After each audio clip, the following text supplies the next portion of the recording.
from Roland UK. Just going to give you a brief overview of the 4-cable guitar method with the Boss GT100 pedal board going into PVJ-SX combo amp. Pretty much what we're using in a 4-cable method is we're going to use all the effects, modulation, time-based effects after the preamp, but I still want to be able to use the preamp because I've got a valve amp. I still want to use the sound of the PV amp, but also I want to be able to put stuff like compression, wah-wah, volume pedals before the preamp. 4-cable method is definitely the way to go. Okay then, right, first thing we need to do is wire this baby up, and 4-cable method is a little bit complicated at first. It's going to seem a little bit alien to people who've never done this before, but it's pretty easy. Once you've got it set up, once you've got the levels right, you're good to go.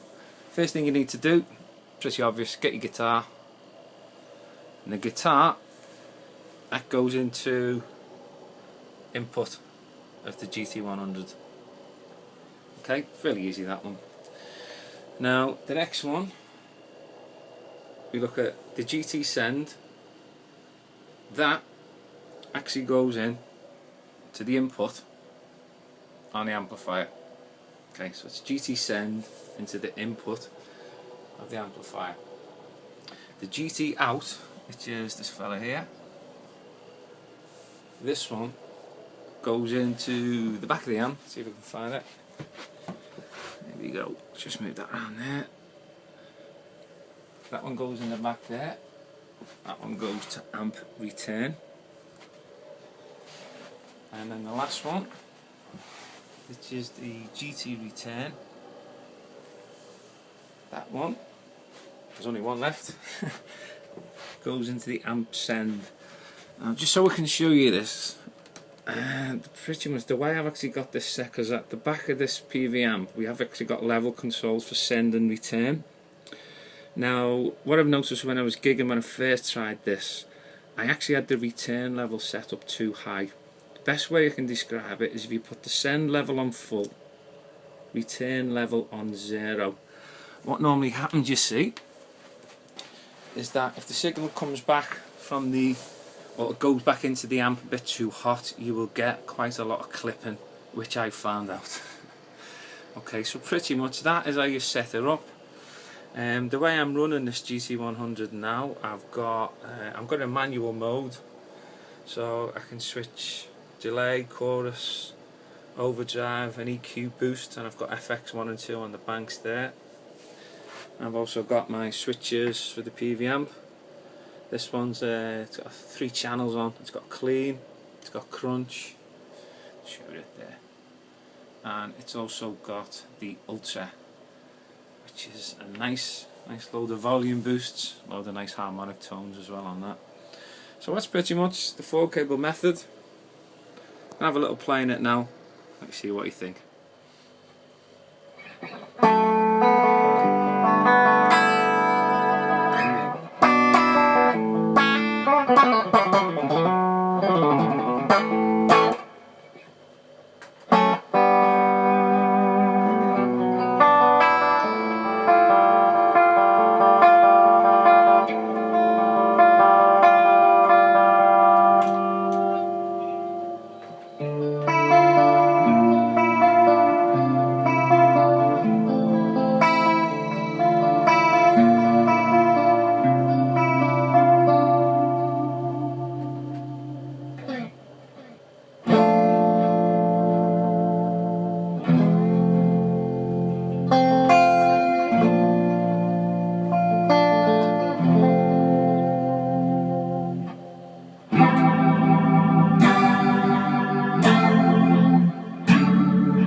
I'm going to take you into the actual GT100 and show you some of the settings that I've made.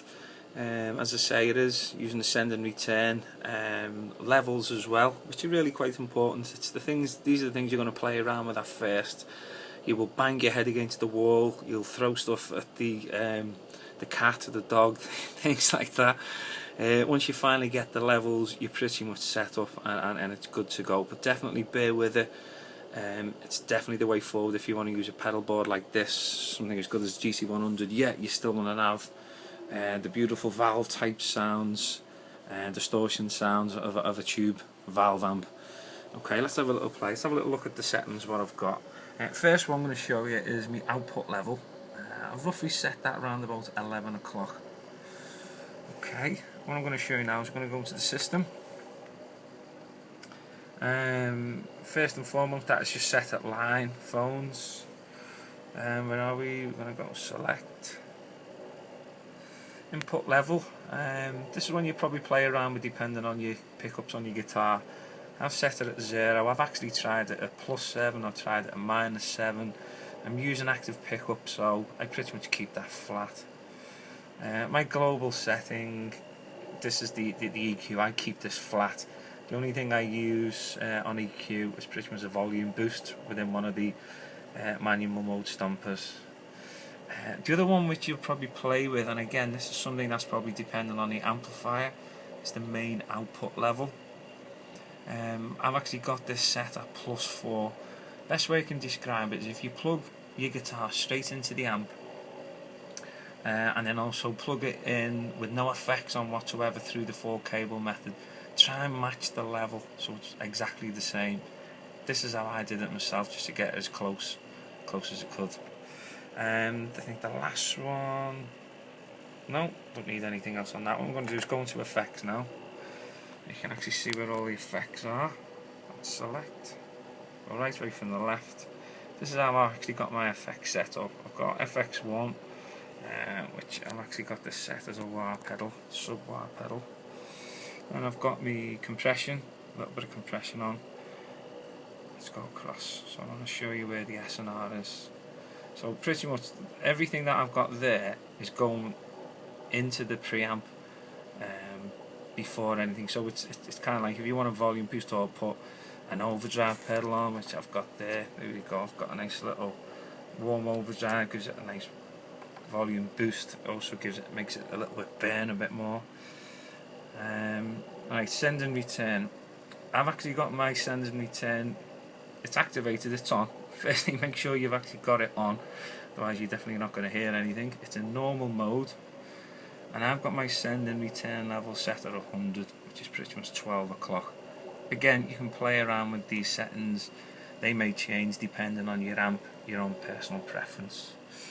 Everything after, this is going after, so I've got my suppressor, noise suppressor, then I've actually got my foot volume. I like using this pedal here, I like using that as a volume pedal, so I've got that set there. And then, I'm not using anything on there, we've got EQ, FX2, rotary, stuff like that I've got on there. I've got my chorus, I've got my delay, reverb, and there you go, I've got my patch level or output level set at about 100. That's pretty much how I use the GT100 4 cable method into my amplifier. Hope that's helped. Have fun, enjoy.